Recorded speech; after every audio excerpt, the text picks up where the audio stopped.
ஹரிவோம். Next gen astro சேனலில் அனைவருக்கும் வணக்கத்துடன். ஆனி மாத பலன்கள்.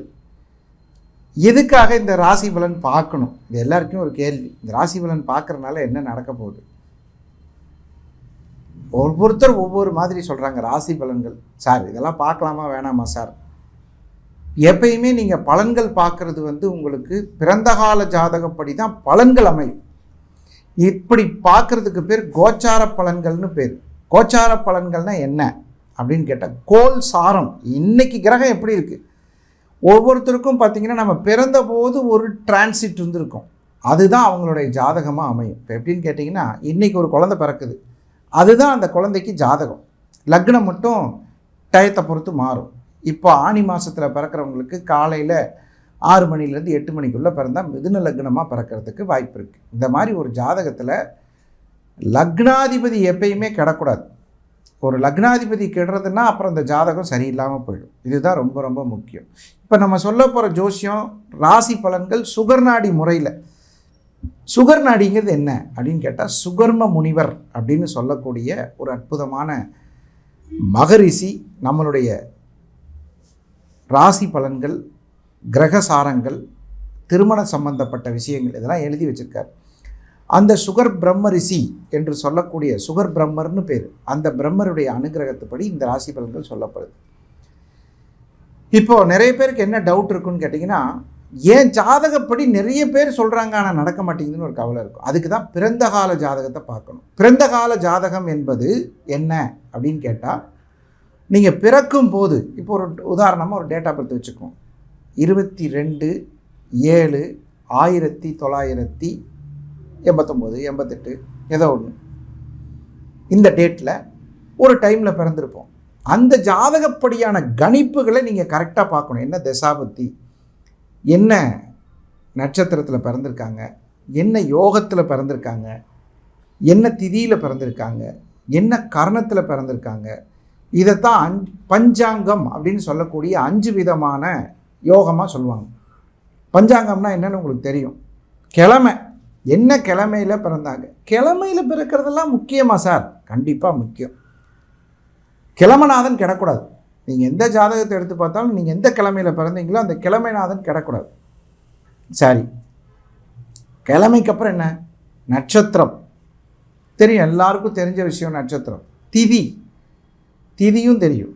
யோகம் 27 நாம யோகங்கள் இருக்குது. என்னென்ன நாம யோகம்? விஸ்கம்பம், பிரீத்தி, இந்த மாதிரி நிறைய நாம யோகங்கள் இருக்குது. இந்த மாதிரி 27 நாம யோகங்கள் இருக்குது. ஒவ்வொரு நட்சத்திரத்திற்கும் ஒரு நாம யோகம். எப்படி நட்சத்திரம் அஸ்வினியில் ஆரம்பிக்குதோ அது மாதிரி நாம யோகங்கள் பூசத்தில் ஆரம்பிக்கும். அந்த பூசத்தில் ஆரம்பித்து திரும்ப புனர்பூசம் வரைக்கும் வரும். இந்த மாதிரி திதியும் ஒரு இடத்துல ஆரம்பிக்கும், கர்ணம் ஒரு இடத்துல ஆரம்பிக்கும். இந்த மாதிரி பல இடங்களில் பார்க்கும்போது அதுதான் யோகம்னு சொல்லப்படுது. நிறைய பேர் கேட்குறேன், என்ன யோகத்தில் பிறந்தீங்க நீங்கள்? சார் நாங்கள் ஒரு நல்ல யோகத்தில் பிறந்தோம் சார் அப்படிம்பாங்க. இதில் யோகத்தில் இன்னொரு யோகம் இருக்குது, கேள்விப்பட்டிருக்கீங்களா? விபரீத ராஜயோகம் அப்படின்னு ஒரு யோகம். அந்த மாதிரி அந்த யோகங்கள் வேறு. நம்ம பிறக்கும்போது ஒரு யோகம் இருக்கும், அந்த யோகத்தையும் பார்த்து பலன் சொல்லுவாங்க. அதுக்கப்புறம் கரணம்னு ஒன்று இருக்குது. திதியில் பாதி கரணம். திதினா தெரியும் உங்களுக்கு. அந்த திதியில் பாதி கரணம். கரணம் காரியத் பவா அப்படிம்பாங்க. நிறைய கோயில்களெல்லாம் போய் பார்த்தீங்கன்னா கும்பாபிஷேகம் பண்ணும்போது என்ன போட்டிருப்பாங்கன்னா, இந்த கும்பாபிஷேகத்துலாம் பார்த்தீங்கன்னா கர்ணம் அப்படின்னு சொல்லி எழுதியிருப்பாங்க. இந்த கர்ணத்தில் இந்த கும்பாபிஷேகம் செய்யப்பட்டது அப்படின்னு சொல்லி போட்டிருப்பாங்க. ஸோ இந்த மாதிரி ஒரு ஜாதகத்தில் 5 அங்கங்கள் என்று சொல்லக்கூடிய பஞ்சாங்கம் கண்டிப்பாக நமக்கு தெரியணும். இப்போது 12 ராசிகளுக்கான ராசி பலன்கள், ஆணி மாத ராசி பலன்களை இப்போ பார்ப்போம். மீனராசி அன்பர்களுக்கு தெய்வீகமான சூழ்நிலையில் தங்களை வைத்து கொள்ள பாடுபடும் விருப்பமுள்ளவர்கள் மீனராசிக்காரர்கள். மன நிம்மதியாக வாழ வேண்டும் என்பதற்காக எத்தனை பணம் செலவு செய்தாலும் அதற்கான வாய்ப்புகளை ஏற்படுத்தி கொள்ள வேண்டும் என்று நினைப்பவர்கள். கடல் கடந்து பயணம் செய்ய வேண்டும் என்று நினைப்பவர்கள். மரியாதைக்குரிய நிறைய விஷயங்களை செய்து கொள்ள ஆசைப்படுபவர்கள். தங்களை மற்றவர்கள் புகழும் வகையில் நடந்து கொள்ள வேண்டும் என்று விருப்பமுள்ளவர்கள். நியாயமான விஷயம்தான். இவர்கள் பெரும்பாலும் தங்களுடைய பிரச்சனைகளை தீர்த்து கொள்வதற்கு வணங்க வேண்டிய தெய்வம் அருள்மிகு சிவபெருமான் தினமும் சிவபுராணம் படிப்பவர்களை நான் பார்த்திருக்கிறேன். நமச்சிவாய வாழ்க, நாதன் தாழ்வாழ்க, இமைப்பொழுதும் என் நெஞ்சில் நீங்காதான் தாழ்வாழ்க, கோகலி ஆண்ட குருமனிதன் தாழ்வாழ்க. இந்த மாதிரி நிறைய பேர் மீனராசிக்காரர்கள் நித்த சிவபெருமானை வணங்கக்கூடிய நித்திய பூஜையில் இருப்பவர்கள் இருப்பார்கள். கடல் நீரை எடுத்துகிட்டு வந்து சிவபெருமானுக்கு ஊற்றி அபிஷேகம் செய்வதில் அவர்களுக்கு ஒரு மகிழ்ச்சி. எங்கே போனாலும் ஒரு கடல் நீர் கொஞ்சம் எடுத்துகிட்டு வந்து சிவபெருமானுக்கு அபிஷேகம் பண்ணுவாங்க. அதெல்லாம் அவர்களுடைய விருப்பம். அந்த மாதிரி நிறைய பேர் சிவபூஜை செய்வார்கள். காலையில் சிவபூஜை செய்யாமல் எந்த விதமான அடுத்த நடவடிக்கைகளையும் செய்ய மாட்டார்கள். யாரை பார்த்தாலும் சிவாம்பாங்க, யாரை பார்த்தாலும் ஓம் நமச்சிவாயாம்பாங்க. இந்த மாதிரி சிவபெருமானினுடைய அனைத்து விஷயங்களும் உங்களுக்கு நடக்கக்கூடிய ஒரு அற்புதமான காலகட்டம் வந்து இப்போ இந்த ஆனி மாதம். மீனராசிக்கு 4ஆம் இடம்.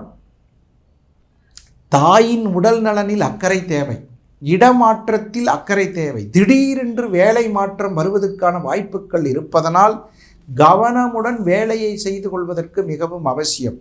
வெளிநாட்டிலிருந்து நிறைய பேர் வந்து உங்களுக்கு வேலைக்கு கூப்பிடுவாங்க, அதிலும் சற்று கவனம் தேவை. யாரை நம்பியும் பணத்தை கொடுப்பதனால் ஏமாற்றம் உறுதி செய்யப்பட்டுவிடும். யாருக்குமே பணத்தை கொடுக்கக்கூடாது. எளிமையான உங்கள் தோற்றத்தில் ஏற்படக்கூடிய நிறைய மாற்றங்களை நீங்கள் தயவு செய்து உற்று கவனிக்க வேண்டும். வியாபார தந்திரங்களை நன்றாக தெரிந்து கொண்டு சிறு வயதிலிருந்தே பாடுபட்டு வளர்ந்த நீங்கள் மன நிம்மதியுடன் வாழப்படுவீர்கள். ஜென்மச்சனி நடந்து கொண்டிருப்பதனால் இந்த ஆனி மாதத்தில் ஏதாவது அருகாமையில் இருக்கக்கூடிய திருநள்ளாறு, கொச்சனூர், சனி பகவானுடைய திருத்தலங்களாக இருக்கக்கூடிய எந்த கோவிலாக இருந்தாலும், சில பேர் சனி சிக்னாப்பூர் போகிறாங்க, சில பேர் எந்திர சனீஸ்வரர் வழிபாடு என்று சொல்லக்கூடிய இடத்துக்கு போகிறாங்க, ஏரிக்குப்பம். யாருக்கெல்லாம் விருப்பம் இருக்கோ அவர்கள் அனைவரும் எங்காவது ஒரு சனீஸ்வர பகவானை தரிசனம் செய்து மன நிம்மதியாக வாழ்வதற்கு சனீஸ்வர பகவானின் அருளை பெறுவது மிகவும் அவசியம். ஸோ மீனராசிக்கு திருமண தடை, குழந்தை பாக்கியம் ஏதாவது தடை இருந்தால் இந்த ஆனி மாதத்தில் நடக்கும். இது போன்ற ஒரு அற்புதமான ராசி பலன்கள் நிகழ்ச்சியில் உங்களை மீண்டும் சந்திக்கும் வரை உங்களிடமிருந்து விடைபெறுவது உங்கள் நல்ல நேரம் நாகராஜ், நங்கநல்லூர். நன்றி, வணக்கம்.